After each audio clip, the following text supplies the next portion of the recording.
글쎄요. 남녀 간에 이제는 사귈 때 정말 이 사람의 됨됨이까지 따져봐야 하는 지경까지 이르렀습니까? 김남국 변호사님.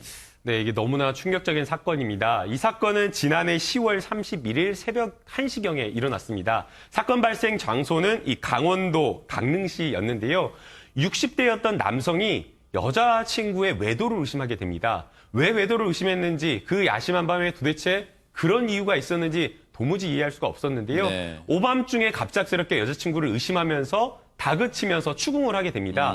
어떻게 된 거냐라고 하면서 이렇게 했는데요. 당연히 여자친구로서는 너무나 황당한 남자, 이 60대 남성의 주장이었기 때문에 네. 해당 부분에 대해서 이 이야기를 하면서 실랑이를 벌이게 되는데요. 네. 이 실랑이가 처음에는 그냥 단순한 말다툼이었다가 갑자기 60대 남성이 격분을 하고 집안에 있었던 TV를 양손으로 집어들고 이 여자친구를 가격을 하게 됩니다.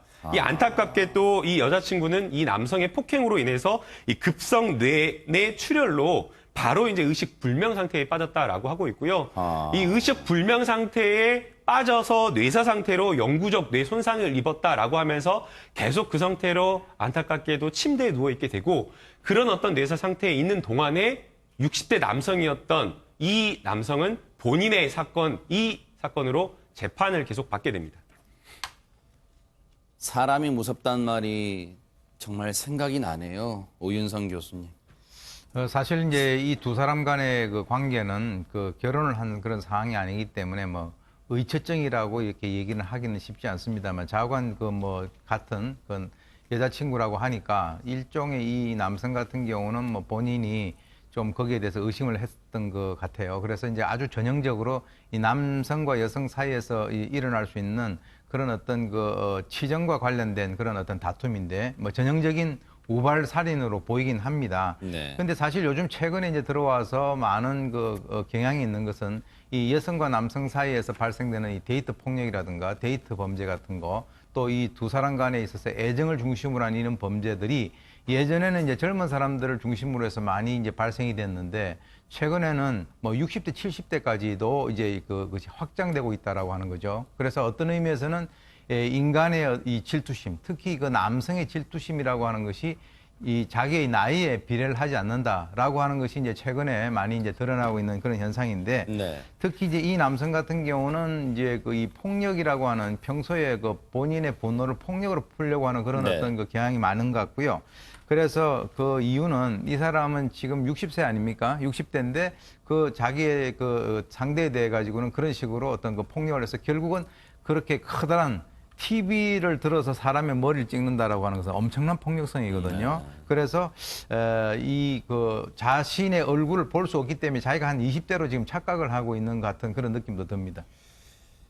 우리가 뉴스파이터에서 참 그런 사건을 많이 다룹니다만 정말 요즘 부쩍 들어 악마 같다는 그런 느낌을 받는 범죄가 참 많습니다. 이 사건도 그럴 것 같다는 생각 드는데 김남국 변호사님, 네. 이 끔찍한 범죄를 저지른 남성 재판에 넘겨졌는데 재판부의 판단은 뭐였을까요? 네, 시청자들께 말씀드리기가 죄송할 정도로 양형이 좀 너무나 가볍게 나왔던 것 같습니다. 1심 선고는 지난 4월에 있었는데요. 중상해죄 혐의와 관련되어서 유죄를 인정을 해서 이 남성에게 징역 3년을 선고를 했던 겁니다. 너무나 가벼운 그런 선고라고 생각이 좀 드는데요. 그럼에도 불구하고 당시 피고인은 여기에 대해서 형량이 무겁다라고 항소를 했고요. 당연히 검찰로서는 이 법원의 이 판결을 받아들일 수 없다라고 하면서 가볍다는 이유로 항소를 했습니다.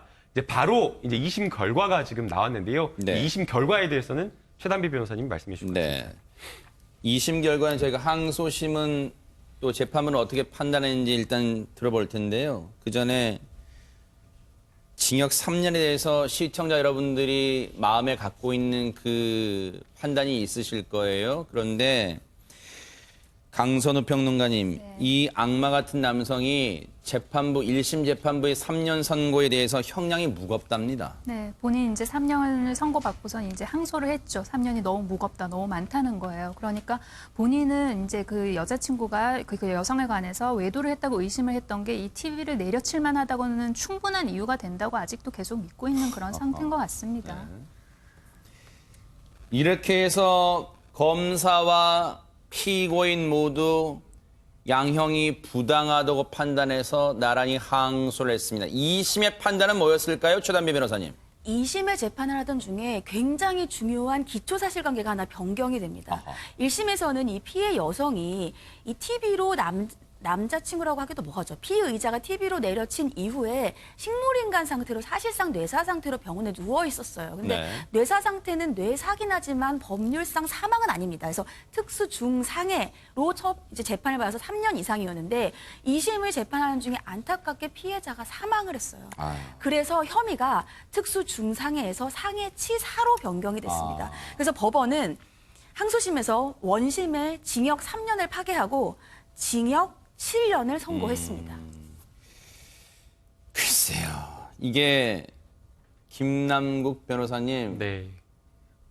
글쎄 우리가 받아들이기에는 이런 표현은 송구합니다만 식물인간 상태로 있다는 게 가족들한테는 물론 생명은 부지되고 있습니다만 연장되고 있습니다만 사실상 그게 불러도 대답도 못하는 그 상황을 보면서 얼마나 억장이 무너질 거예요. 그런데 그때는 1심에서는 징역 3년. 근데 그 항소심 재판 도중에 목숨을 잃었다고 해서 징역 7년으로 배 이상 형량이 늘 수 있는 건가요? 어떻습니까, 이 부분은?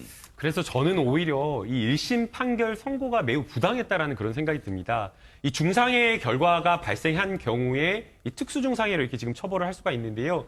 여기서 말하는 중상해라고 하는 것은 치료를 계속 하다고 하더라도 회복될 수가 없는 그런 영구적인 어떤 상해 네. 상태, 장애 상태를 이 중상해라고 이야기를 하는데요. 네. 사실은 그럼에도 불구하고 이런 어떤 뇌사 상태에 빠진 것을 과연 중상해로 평가할 수가 있느냐. 네. 의학적 법률적으로 평가를 한다라고 하면 그냥 이제 이게 중상해로 평가될 수 있을지 모르겠지만 네. 아까 앵커께서 지적을 해주신 대로 이 뇌사 상태, 식물인간 상태에 됐다라고 하는 것은 연명 치료를 한다라고 하더라도 사실상 다시 회복할 수가 없는 것이라고 한다면 적어도 이것은 사망에 가까울 정도로 뭔가 이렇게 그 결과가 발생했다라고 평가하는 게 맞다면 네. 이 1심에서의 중상해에 대한 징역 3년형 그냥 이게 국민 법감정으로도 받아들일 수가 없고 법률적 평가를 한다고 하더라도 과연 이것을 중상해로 평가할 수 있는지 오히려 1심부터 이것을 정말 중상해이긴 하지만 법률적으로는 중상해이긴 하지만 사람이 그냥 사망에 이른 것으로 간주해도 될 정도로 큰 결과가 발생했다라고 하면서 네. 오히려 2심과 같은 그런 무거운 형을 선고를 했어야 됐는데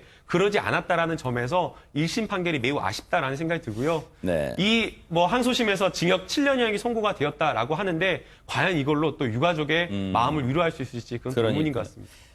최단비 변호사님, 가정법이긴 합니다만 만약에 1심에서의 징역 3년에 대해서 피고인 측이나 검찰 측이 항소를 제기하지 않고 1심 형량대로 재판이 끝나버리게 됐다면 근데 그 이후에 지금 이 피해 여성이 숨진 거잖아요.